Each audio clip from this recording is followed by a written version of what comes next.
Entonces, continuamos con la segunda parte de la clase Células de la inmunidad. A continuación vamos a analizar lo que son los mastocitos. De los mastocitos podemos decir que son células cuyas funciones son muy parecidas a la de los basófilos, solamente que a diferencia de los basófilos, los mastocitos los vamos a encontrar anclados a nivel de epitelios, mientras que los basófilos, estos pueden estar constantemente en circulación y ayudar a desarrollar respuestas sistémicas. Los mastocitos, por su lado, ayudan a controlar respuestas inflamatorias a nivel de la piel, por ejemplo. Los mastocitos son células que contienen gránulos llenos de compuestos proinflamatorios, entre ellos la histamina. También tienen componentes como la heparina. Junto con los basófilos son células que participan en el control de la helmintiasis y juegan un papel muy importante en el desarrollo de alergia y anafilaxia.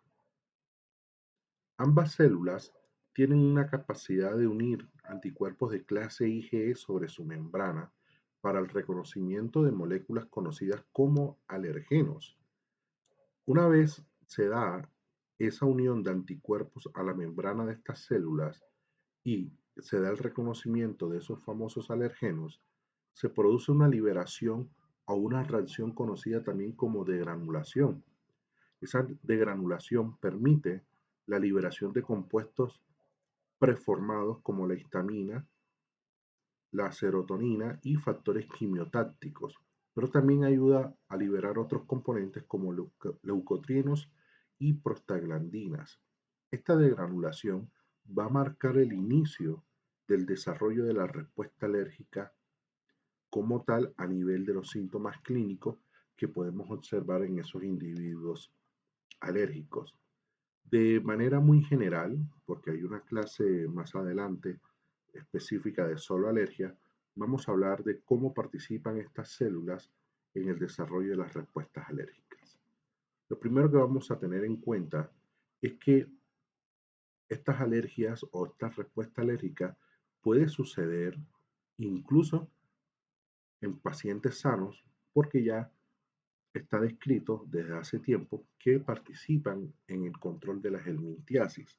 Sin embargo, en algunos individuos, por su genética, estos individuos responden con anticuerpos de clase IgE a estímulos antigénicos, a estímulos ambientales, que vamos a llamar los estímulos alergénicos o alergenos. Entonces, cuando estos individuos reconocen ciertas moléculas presentes en los ácaros, en los alimentos, medicamentos, etcétera, sus linfocitos B producen anticuerpos de clase IgE. Se liberan esos primeros anticuerpos IgE y una parte va a ir a circulación y otra parte va a anclarse a nivel de membrana de los mastocitos y los basófilos. En esos individuos, cuando se da una segunda exposición, aquella fuente alergénica que disparó la producción de anticuerpos IgE en un comienzo, se produce la degranulación con los respectivos síntomas que se desarrollan en una respuesta alérgica clásica. Hay que ver que esta respuesta alérgica favorecida por los mastocitos, en este ejemplo, pueden tener una fase temprana y una fase tardía. En la fase temprana se va a dar la liberación de la degranulación, la broncoconstricción, se van a generar sustancias quimiotácticas que van a llevar a la infiltración de monocitos, neutrófilos y eosinófilos. En la fase tardía de la respuesta alérgica ya se van a producir otros síntomas, sobre todo a nivel bronquial. Entonces, estos eventos que están ocurriendo pueden concomitar, por ejemplo, con aumento de la permeabilidad vascular, la vasoconstricción, secreción de mucosas y una mayor quimiotaxis de eosinófilos que va a permitir que se desarrolle una mayor hiperreactividad bronquial, o sea, una respuesta inflamatoria a nivel de los bronquios. Como vemos entonces, los mastocitos son unas células bastante potentes en términos de lo que son capaces de generar a nivel sistémico. Hablar de los basófilos en cierta medida también es hablar de los mastocitos porque comparten muchas características funcionales. ¿Estamos? Entonces, los basófilos, por su lado, lo mismo. Son células que tienen vesículas o gránulos llenos de compuestos proinflamatorios. Son de las células con menos representación en la sangre y son células que pueden ser activadas por interleuquina 4, interleuquina 13, leucotrienos. Puede ayudar a modular la respuesta adaptativa, regular lo que es la inflamación y ayudar en la vasodilatación. Entonces, como los basófilos son muy parecidos a las células, a los mastocitos, pues no vamos a hacer mucho énfasis en eso.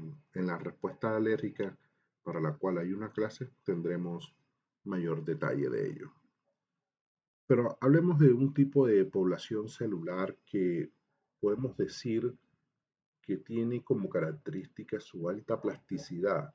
En inmunología, como en otras áreas, al hablar de plasticidad celular, nos estamos refiriendo a esa capacidad que tienen ciertas poblaciones celulares, para este ejemplo, de poder cumplir diferentes funciones de acuerdo al órgano o al tejido donde estén residiendo. Entonces, esta plasticidad celular permite que una misma población celular se adapte a diferentes exigencias. En el caso de las células dendríticas, una de las primeras cosas que vamos a decir es que podemos tener células plasmacitoides, relacionadas a monocitos.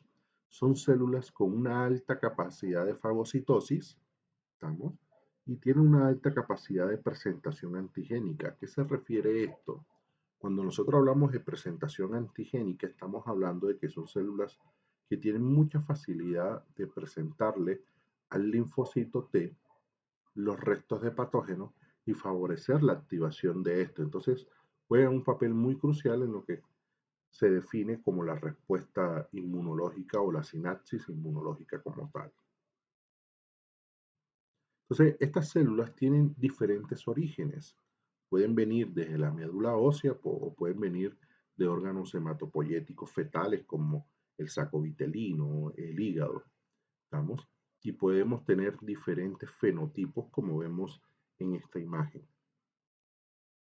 Y como mencionaba, ellas se pueden encontrar en diferentes órganos y tejido. Esta diferencia en la localización anatómica donde ellas se encuentran marca una diferencia muy crucial con otras poblaciones celulares, porque dependiendo del lugar donde ellas se encuentren, por ejemplo, puede favorecer que tengan más especialización en reconocer virus o en reconocer bacterias, en ser células más proinflamatorias o ser células que favorecen más la tolerancia inmunológica. Entonces, a eso nos referimos con esto.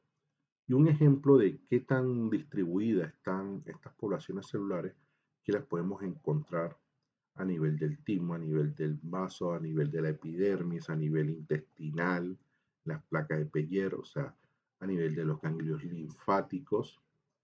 ¿Okay? Entonces, este tema de las células presentadoras de antígenos, las células dendríticas vienen siendo uno de los grandes protagonistas del sistema inmunológico. Y es que estas poblaciones celulares pueden, por ejemplo, ejercer control de la inmunidad a través de la interacción con elementos externos como la microbiota.